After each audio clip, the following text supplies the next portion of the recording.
भारत विश्व की सबसे तेज गति से बढ़ रही अर्थव्यवस्था है, लेकिन ये विकास की यात्रा सही मायनों में तभी सफल मानी जाएगी जब उद्योगों के साथ देश की कृषि भी उन्नत होगी, हमारे अन्नदाता किसानों का भी विकास हो। यही वजह है कि मौजूदा मोदी सरकार लगातार किसानों का जीवन स्तर सुधारने और उनकी आय बढ़ाने का प्रयास कर रही है। इसके लिए कई कृषि संबंधित योजना चलाकर किसानों को जोड़ा जा रहा है और किसानों की खेती के दौरान आने वाली समस्याओं को दूर करने का प्रयास कृषि विभाग द्वारा निरंतर किया जा रहा है। इसी के तहत गोंडा में 4 सीड प्रोसेसिंग यूनिट्स लगाई जा रही हैं। ये यूनिट गोंडा के मध्यनगरा, पूरे शिवा बख्तावर, लवा टिपरा व डेहरास में लगाई जा रही हैं, जो 1 महीने के अंदर शुरू हो जाएंगी। स्थानीय स्तर पर बीज उत्पादन को बढ़ावा देने के लिए जिले की 4 फार्मर प्रोड्यूसर ऑर्गेनाइजेशंस का चयन हुआ है। ये चयन राज्य स्तरीय समिति की स्क्रीनिंग कमेटी ने किया है। चयनित एफपीओ को 60 लाख रुपए की लागत से बीज विधायन संयंत्र एवं बीज भंडारण की सुविधा उपलब्ध कराई जाएगी। यूनिट लगाने वाली 4 एफपीओ में औद्योगिक bio energic farmer producer company limited, effort farmers producer company limited, कर्ट बायो एनर्जिक फार्मर प्रोड्यूसर्स और Dehras farm developer bio energic farmer producer company limited शामिल हैं।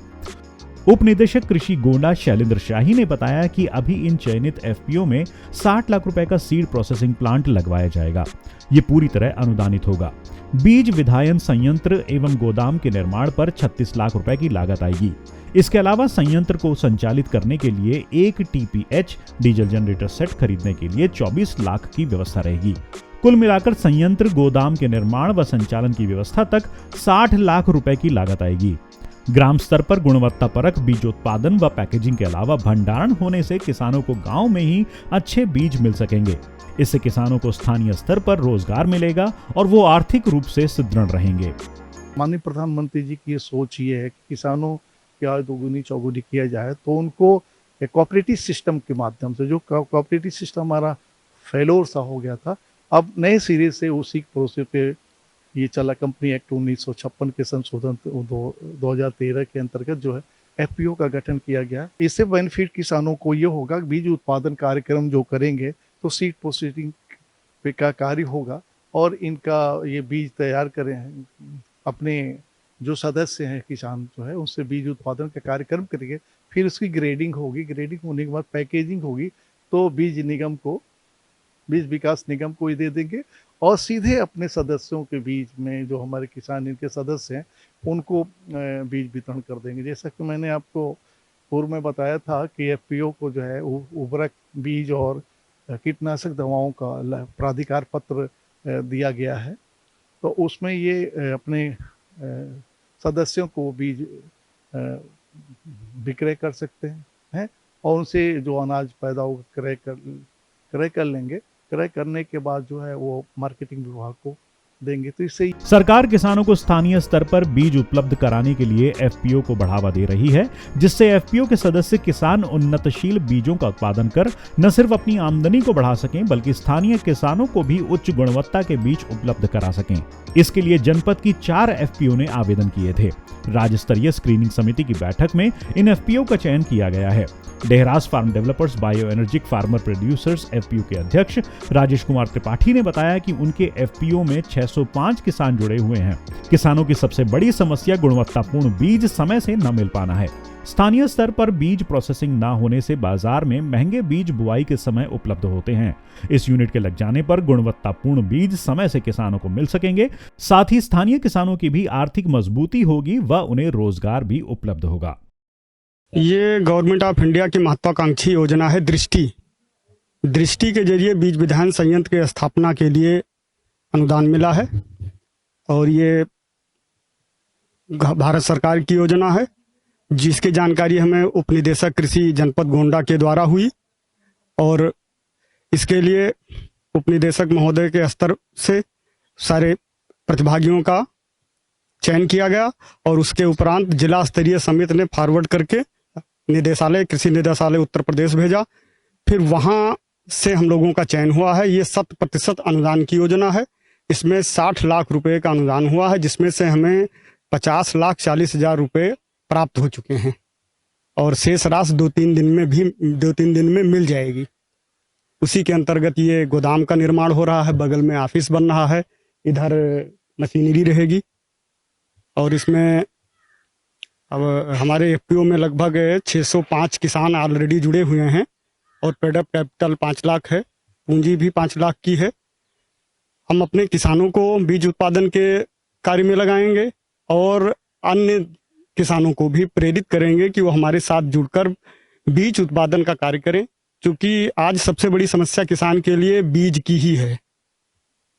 बाजार में महंगे दर पर बीज मिल रहा है और कोई गुणवत्ता नहीं है। हमने खुद खरीदा है लेकिन कोई गुणवत्ता नहीं है। तो कम से कम सरकार को हम सहयोग करेंगे, किसान को सहयोग करेंगे, इससे किसान की आय भी बढ़ेगी, हमारे एफपीओ की आय बढ़ेगी और किसान आगे बढ़ेगा तो देश आगे बढ़ेगा।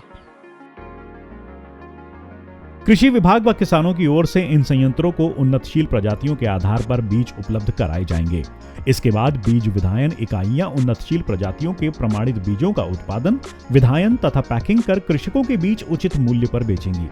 ये कार्य केंद्र सरकार से पोषित सब mission on seed and planting material के घटक creation all seed infrastructure facilities के तहत ग्राम पंचायत स्तर प्रमाणित बीजों के उत्पादन एवं बिक्री योजना में किया जाएगा।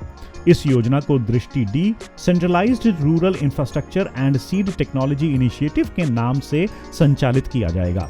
जेई अनिल पटेल ने बताया कि इन चारों यूनिट से क्षेत्र के अधिकतम किसानों को लाभ होगा। उच्च तकनीकी मशीनें लगाई गई हैं, जिससे किसानों को ग्रेडिंग और पैकेजिंग करके उच्च क्वालिटी के बीज की प्राप्ति हो सके। यहाँ पे सीड को रॉ मटेरियल के तौर पे यहाँ पे ले आके जो है सबसे पहले वहाँ पे डाला जाता है। फिर उसके बाद क्या होता है, एलिवेटर के माध्यम से एयर टाइप ग्रेडर लगा हुआ है। एयर टाइप ग्रेडर में क्या होता है, जो हल्के प्रदूषित वो होते हैं, गर्दा जैसे वगैरह होता है, पुआल होता है, वो सब छोटे छोटे होते हैं, हवा से जो है सक्शन के द्वारा उसे बाहर कर दिया जाता है। साइक्लोन लगा हुआ है। फिर उसके बाद वहाँ पे एक रोटरी ग्रेडर लगा हुआ है। रोटरी ग्रेडर में क्या होता है, जो वहाँ भी जो है छोटे छोटे पार्ट को डिवाइड कर दिया जाता है, ग्रेडिंग कर दिया जाता है। फिर उसके बाद वहाँ पे डिस्टोनर लगा हुआ है, जिसमें क्या होता है, पत्थर कंकड़ या मिट्टी जो भी होती है उसमें बीज में मिले हुए हैं, उसको जो है ग्रेडिंग कर देता है। फिर उसके बाद हम पैकेजिंग का कार्य वहाँ पे करते हैं। पैकेजिंग करने के बाद हमारा जो है जो प्रोडक्ट है, बीज है, वो 4 पार्ट में डिवाइड होने के बाद वहाँ पे हमारा पैकेजिंग हो जाता है। जब किसान उसको यूज करता है, उसमें क्या होता है, जो है इसकी जर्मिनेशन पावर ज्यादा हो जाती है। जर्मिनेशन पावर ज्यादा मतलब जो उच्च क्वालिटी के बीज है वही किसान को प्राप्त होता है। इसका सबसे बड़ा लाभ ये है, और एग्रीकल्चर फार्मिंग के लिए इसका बहुत अहम रोल है। ये बहुत अच्छा हुआ, गोंडा में 4 यूनिट की स्थापना की गई है और जो 4 यूनिट से जो है मैक्सिमम किसानों को इसका लाभ प्राप्त होगा। एफपीओ में 200-300 किसान जुड़े हुए हैं। ऐसे भी पर्सनल किसान यहाँ पे आके अपना जो है सीड का ग्रेडिंग करवा सकते हैं। अगर सीड ग्रेडिंग करने के उपरांत किसान बुआई करता है खेत में, तो उसकी जो है पैदावार बहुत अधिक से अधिक पैदावार हो जाएगी और सीड की जो जर्मिनेशन पावर वो भी बढ़ जाएगी। किसान एफपीओ का गठन कर इस योजना का लाभ पा सकते हैं। एफपीओ बनाने के लिए कम से कम 15 किसानों का ग्रुप होना चाहिए। सभी अपने आय व्यय का ब्यौरा देकर किसी चार्टेड अकाउंटेंट से फाइल तैयार कराकर कृषि विभाग से संपर्क कर योजना का लाभ उठा सकते हैं। एफपीओ बनाकर कृषि से संबंधित अपनी दैनिक गतिविधियों को संचालित करने के अलावा आने वाली समस्याओं का समाधान पा सकते हैं। इस किसान संगठन को सरकार 15 लाख से 2.5 करोड़ रुपए तक का ऋण अनुदान देती है। इससे विभिन्न कृषि यंत्र व खेती में प्रयुक्त होने वाली अन्य वस्तुएं क्रय कर सकते हैं। ऐसे ही एक एफपीओ को संचालित कर रहे कुलदीप मिश्रा को भी सीड प्रोसेसिंग यूनिट का लगाने का अनुभव मिला है। हमारा 2.5 साल पुराना एफपीओ है। कृषि विभाग में गए, वहाँ जानकारी हुई, डीडी साहब से मुलाकात हुई, डीओ साहब से मुलाकात हुई, जानकारी मिली। फिर मैंने उनको फॉर्म आवेदन किया। आवेदन में डीडी साहब और डीएम साहब के रेकमेंड से चयनित हुआ, शासन से लखनऊ। उसके बाद हमको गोदाम के लिए और सीड प्रोसेसिंग के लिए 60 लाख रुपए का अनुदान प्राप्त हुआ और हम उसकी प्रक्रिया में काम कर रहे हैं। गोडाउन बन रहा है, गोडाउन की प्रक्रिया लगभग पूरी हो चुकी है और सीड मशीन हमारी 2-3 दिन में आ जाएगी, कल से परसों तक। आम किसान को, जैसे नज़दीक के जितने भी किसान हैं, वो गेहूं अपना लाएंगे, हमारे यहाँ प्रोसेसिंग कराएंगे और मार्केट में बीज उत्पादन कार्य करेंगे। इससे उनको बहुत लाभ होगा। इस तरह की सरकारी योजनाएं और इनका बेहतरीन क्रियान्वयन लगातार किसानों की आय को बढ़ाने के साथ साथ उन्हें सशक्त बनाने का काम कर रहा है। उम्मीद करते हैं आगे चलकर ज्यादा से ज्यादा किसान इन योजनाओं का लाभ उठा सकेंगे। यज्ञ विजय चतुर्वेदी, गोंडा पोस्ट।